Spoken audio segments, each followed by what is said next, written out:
End of the day with Ray. Hello, my friends. Hey, we're going to talk about the OEMs again today, folks. But you know what? I want to address the top five, and I want to make some adjustments to the top five because I think my friends in the Document Imaging channel still don't quite get my thinking. So I want to try to expand on it just a little bit more today. So the first thing I want to do is remind everybody who the top five is in the industry. Now, this isn't who I believe the top five is. This is just how the industry describes the top five OEMs in our industry. First of all, like I said before, I don't see Xerox as an OEM. Xerox is the largest dealer in the world, right? They sell businesses equipment, supply that equipment, and service that equipment, and that equipment will change over time, right? We all know that. But, you know, we got Ricoh, Konica, Minolta, HP, and Canon.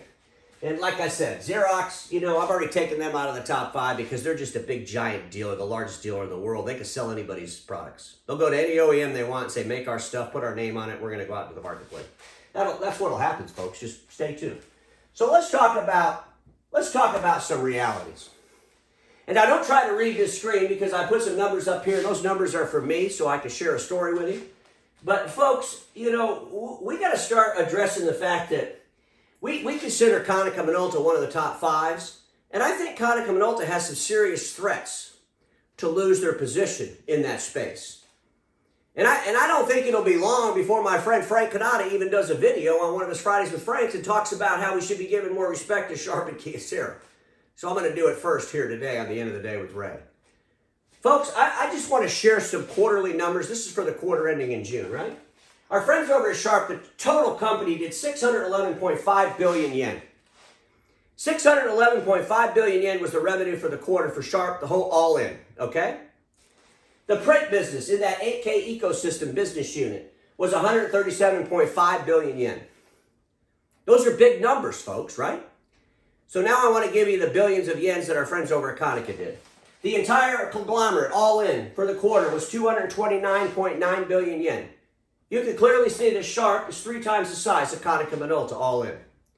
We also know that Sharp is owned by Foxconn. How many hundreds of billions of dollars do they do? It's a big number, folks. So now a lot of you will say, well, wait a second, Ray, but, you know, Konica's digital workplace and the professional print unit, together, those two did a combined 169.1 billion yen. And our friends over at Sharp only did 137.5 billion yen. You could say that and you'd be right. But here's the reality. That's 31.6 billion yen difference. That's all that is. We're all talking about acquisitions, right? Well, what if Sharp goes out there and picks up Toshiba Tech? Whoa, that changes the game, doesn't it? I mean, if they bought Toshiba Tech and added it to their 137.5 billion yen, my gosh, Toshiba Tech did 107.7 billion yen last quarter, right? Their last quarter. So, folks, they would crush the numbers of Konica Minolta. They would crush them.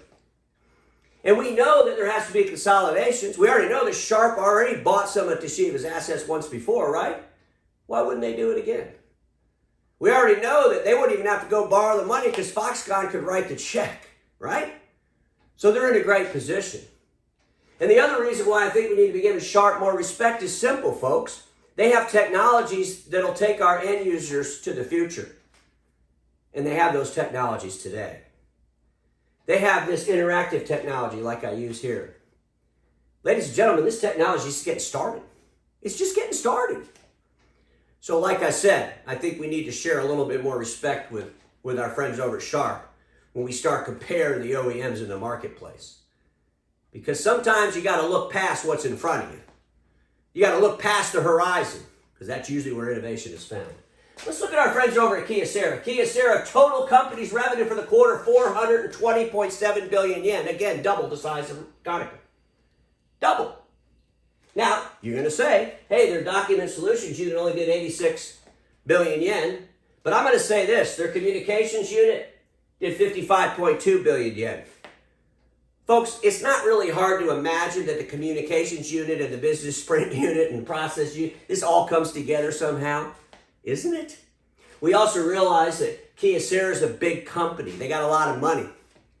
And the other thing I want to share about both Kyocera and Sharp, and this is a fact of life, is they're more profitable. They're more profitable.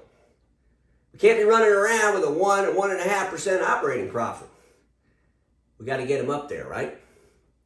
And so our friends over at Ricoh, we all know they're big, right? They're huge. Most of their revenue is in print. We all know that. What if Ricoh gets together with Kyocera? Sharp gets together with our friends over at Toshiba Tech. You just built two big giant entities that are in a really good position to disrupt the marketplace. There's no doubt about it. So ladies and gentlemen, you know, sometimes the press in the industry talks about the same players over and over and over again. You know, they always say that the press has their favorites. Obviously, I have my favorites, but I pick my favorites based on taking our friends, the dealers, to the future to help their customers navigate between that digital and physical intersection. I try to base the friends that I pick, if you will, on realities in the marketplace and what they're doing that aligns with those realities versus what they're doing that doesn't align with those realities. And the bottom line is, you know, Kyocera, Sharp have been out of the minds of a lot of dealers as being considered top dogs. And in this ever-changing landscape that we're in, I think we got to start seeing them as being in the limelight of top dogs. And we need to start showing them a little bit more respect. Now, I'll tell you this, respect does have to be earned.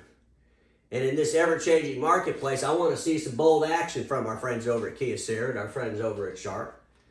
You know, let's make some shit happen, as they say. Time's running out.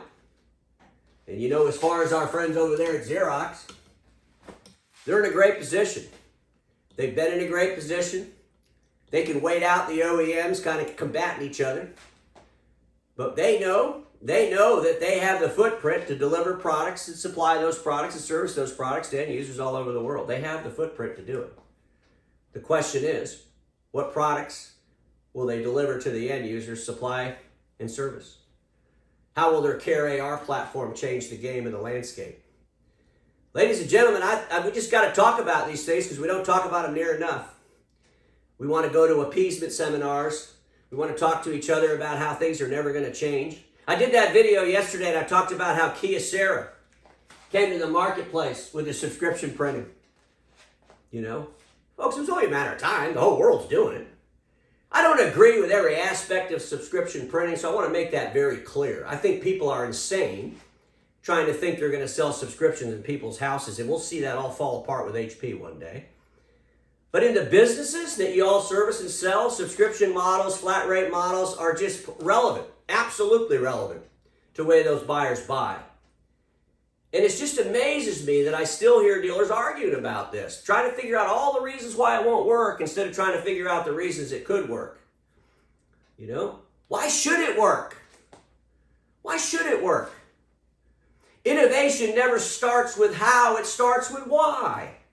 Why should you be doing this? Well, the answer to that is because that's what your customers want you to do, and you've lost the ability to dictate to your customers outdated business processes. 5-year leases, prematurely upgraded, all that stuff's going away, folks. Subscription models are here. Call it whatever you want. Pay me $200 a month, here's the machine, do whatever you want on it. Because you know they're never going to print more tomorrow than they do today. Because you're using data to analyze the facts.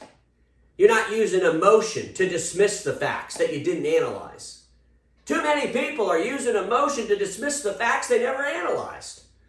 And then they complain when those that are on the forefront of innovation, when those that are driving innovation decide that they're actually going to use data, they're actually going to use science, they're actually going to change the game. Oh no, don't do that, it'll destroy our business. The only thing that'll destroy your business, Mr. and Mrs. Dealer, is if you don't get off your butt and do what the customers want you to do based on the realities all around you. And if you continue to ignore those realities, you'll find yourself completely disrupted. Because everybody watching me knows this, status quo is the killer of all that'll be invented. Don't get stuck in status quo, and I'll see y'all tomorrow.